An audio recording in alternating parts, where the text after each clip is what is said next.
खुलुमबाय बयखौबो आङो जोंनि हारिनि ब्रादारमोन ना बिदाबो जानो हागौ बा फंबायबो जानो हागौ लोगो मोनदों नै मिस्ट्रि खामानि मावफैदों अरुणाचल प्रदेश तुतिंआव बे तुतिंआ आपार सियांनि मोनसे फिसा टाउन एकदम चाइना बर्डारा खाथिथार जायो बाहाय जोंनि बर' हारिया नै न' बिल्डिं लुफैदों बबेनि होनदोंमोनलाय नोंसोर जोङो देकापाम बेनिफ्राय बाखि सिमेन्ट सापरिनि दङ बाखि सिमेन्ट सापरि हेडआ सोमखोर नैबेनो ना जोंना ब्रादारा हेड जोबोद मोजां दे बे खामानिखौ जों लाजोबनांगौ जों मावैखायनोथ' लानजाय गोलावफ्रा चान्स मोनदों बेफोरबायदि खामानिखौ जोंनि मानसियानो मावोनबा लानजाय गोलावफ्रा हाबफैनो हानाय नङामोन जेखि जाया माने खामानि ना बिल्डिं लुनाय दंफांनि मिस्ट्रि खानाय सिननाय मोनजाखाया औ बेनो माने जों आखा फाखा जाजोबनांगोन मोनफ्रोमबो खामानियावनो ना खानाय सिननाय बेखौबो जोंनो लाजोबनांगोन गुबुन जायगानिफ्रायसो फैनानै खानायखौ सिनफैयो आरो बेनिफ्राय मबाइल रिपेयारिं ना टिभि बानायनाय रं फुननाय कारेन्ट तार बोनाय गासिबो बेफोरबायदि खामानिखौ जोंनि हारियानो मावबासो डेभेलप जागोन आरो गुबुन हारिफ्रा जोंनि जायगायाव जायगा मोननाय नङा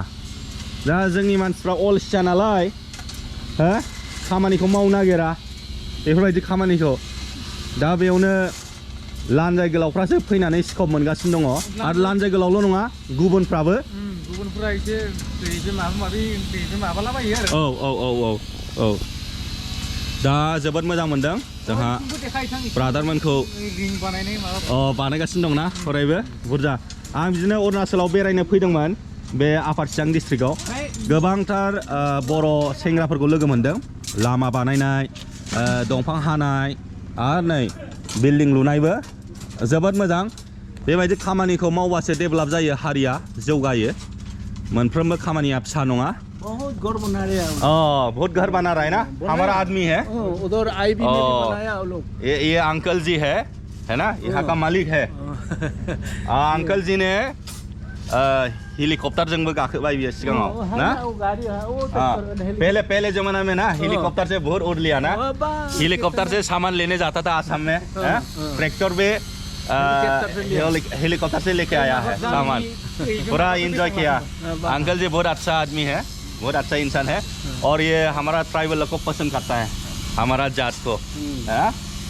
तो अच्छा काम करता है ईमानदार से है ना और पॉपुलेशन भी बढ़ाता नहीं है ना बुरी नज़र मकसद से आता नहीं है इसलिए हमारा ये बोरो भाई लोग को बहुत पसंद करता है और काम भी करता है हम लोग का जैसा है हम लोग का जैसा है सेम है हम तो मंगोलियन है ना आरो जोङो आदैनिफ्राय खोनानो मोनदों आदैमोनहा गोदोहाय ना इन्डिपेन्डेन्स जायैनि सिगां संख्रिखौ टिबेटआव लासायाव थांनानै लायोमोन जाहैदों बाहाय माने थांलाय फैलाय 15 दिनसो लायोमोन जाहैदों थांलाय फैलायाव 15 दिन बेनिफ्राय जाय संख्रिखौ लायो बेनो हाजिरा सानसेयाव बै दाउदै खलथाया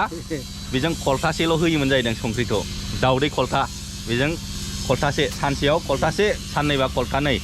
माने 15 दिन जायोबा माने 15 खलथा बेबायदि होयोमोन जाहैदों बेनि हाजिराया बेसोमोन माने संख्रिखौ मोना बिसोर हाजोआव थानाय लामाबो गैया सेकने वाला 2 बार जाता था साल में 2 बार माने बोसोराव खेबनै थाङोमोन जाहैदों संख्रिखौ लायनो ना ये 2 बार लेने जाता था बहुत अच्छा कहानी सुनने को मिला अंकल जी से और बेनिफ्राय जेला इंडिया इंडिपेंडेंस जाबाय बेनिफ्राय तिब्बत को चाइनाया कैप्चर खालामबाय अब्ला माने लामायाबो बन्द जाबाय ना वो रास्ता भी बंद हो गया था ना इसके बाद भूमिकंप ये बंद हो गया था बेनिफ्राय बे तुतिंनिफ्राय संख्रि लायनो पासिघाट आरो आसामाव थांनांगौमोन जाहैदों बेनिफ्राय मास मोनसे लांखायोमोन जाहैदों थांलाय फैलाय बिदिनो सर्टकाट हाग्राबारि माने थाबायलाङोमोन आरो ना हाजो दै सेर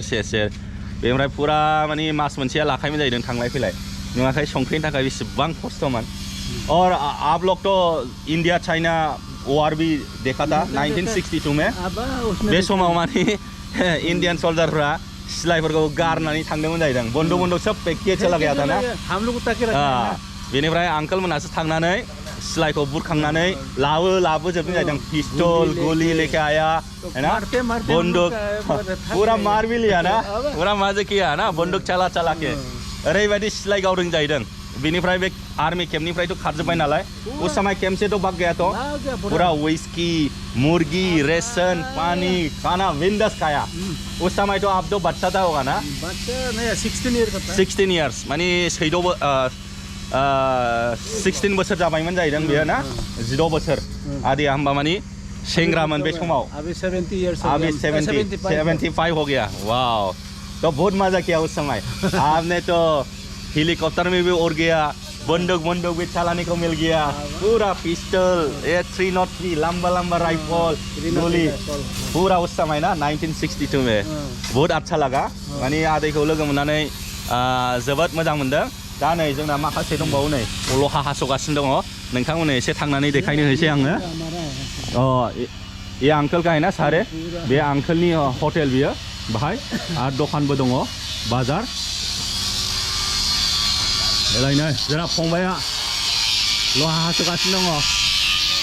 फंबाया बबेनि हा देखापाम धेमाजि डिस्ट्रिक्ट जाजोबो ना बे आदैनि न'मोन जों बाहाय हटेल थादों बेहाय आरो ओरैजाय हटेल बेबो हटेल ये हमारा बोरो भाई लोग ही बनाया ना बिल्डिंग बराबर इधर जितना ये भी सब बनाया ना उधर में भी पूरा बनाया ना उधर में भी बनाया वाह बहुत बढ़िया है आई भी सर्कस हाउस भी बनाया ना वाह रे वाह सब कुछ बनाया है हम मा होनो